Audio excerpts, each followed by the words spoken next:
Next one is on your screen from EM wave. क्या कहा जा रहा है प्रश्न में कि diagram below shows the electric field E and magnetic field B of an EM wave at some time at certain instant. बताना यह है कि जो वेव जा रही है, वेव की जो प्रोपगेशन है वो किस दिशा में है। These are the options. Theory part पर आ जाइए। जैसे कि आप याद करते हो XYZ IJK, है ना, ऐसे ही यहाँ पर भी आपको याद करना होता है EBC। ये एक पैटर्न है, ये पैटर्न आप रिमेंबर कर लोगे तो चीज़ें आसान हो जाएंगी। EBC आप 2-3 बार लिख सकते हो। क्यों 2-3 बार लिखा जा रहा है?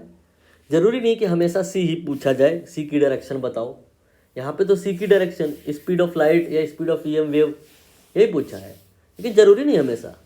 हो सकता है एग्जामिनर आपसे E की डायरेक्शन पूछ ले, हो सकता है एग्जामिनर आपको B की डायरेक्शन पूछ ले, but 2 directions will be given, third one will be asked. यहाँ पे C पूछा है तो उसके पहले के जो 2 लोग हैं उनको मल्टीप्लाई कर देंगे तो C की डायरेक्शन आ जाएगी। यानी कि हमें इसको और इसको मल्टीप्लाई करना है। कैसे? ये स्केलर मल्टीप्लिकेशन थोड़े ना कि 2 गुणे 3 कर दिया तो 6 आ गया। यहाँ पर डायरेक्शन का मल्टीप्लिकेशन है। ये कैसे होगा? स्क्रू रूल यूज़ करते हैं। यहाँ पर बहुत सारे रूल हो सकते हैं। जो यहाँ पर कन्वीनियंट होगा rule, that will be screw. क्या रूल होता है वो? स्क्रू रूल ये कहता है कि जो 2 लोग मल्टीप्लाई करने हैं, पहले तो वो प्लेन ढूंढ लो जिस प्लेन में वो दोनों कंटेंड है। यहाँ पर E और B ये 2 लोग मल्टीप्लाई करने हैं, हमें वो प्लेन ढूंढना है जिस प्लेन में ये दोनों कंटेंड है। ये तो अपना प्लेन ऑफ स्क्रीन ही है जिस स्क्रीन पे आप सब देख रहे हो।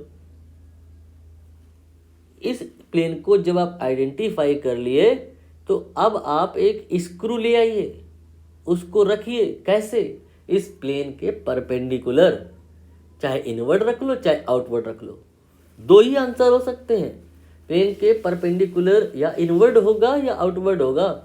दोनों चेक करने की जरूरत नहीं, एक चेक कर लो, जो अगर ये गलत हुआ तो दूसरा ही सही होगा।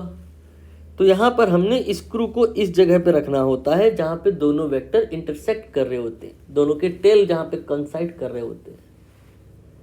इस जगह पर हमने स्क्रू रख दिया, पेचकस रख दिया, स्क्रू ड्राइवर रख दिया, और उसको अब हमें घुमाना है, रोटेट करना है। आप उसको ऐसे रोटेट करिए। जब आप ऐसे रोटेट करोगे तो देखिए क्या होगा कि ये बी को रोटेट करेगा, E की तरफ ले आएगा। क्या हमें यही करना था? नहीं, हमें E को रोटेट करना है, E क्रॉस B करना है, E को ले जाना है B की तरफ। मतलब ये जो सेंस आपने बनाया है स्क्रू के रोटेशन का, ये सही नहीं है। आप इस प्रकार से स्क्रू को रोटेट करिए। ये हो गया आपका, you can say anti clockwise. हालांकि याद भी होता है कुछ लोगों को, ये एंटी क्लॉकवाइज जो होता है वो टूवर्ड्स ऑब्जर्वर होता है। मतलब इस जगह से ऐसे मान लो कोई भूतनी का हाथ निकलेगा और आपके अंदर आएगा, टूवर्ड्स यू, टूवर्ड्स ऑब्जर्वर। यही डायरेक्शन है किसकी? वेव के प्रोपगेशन की।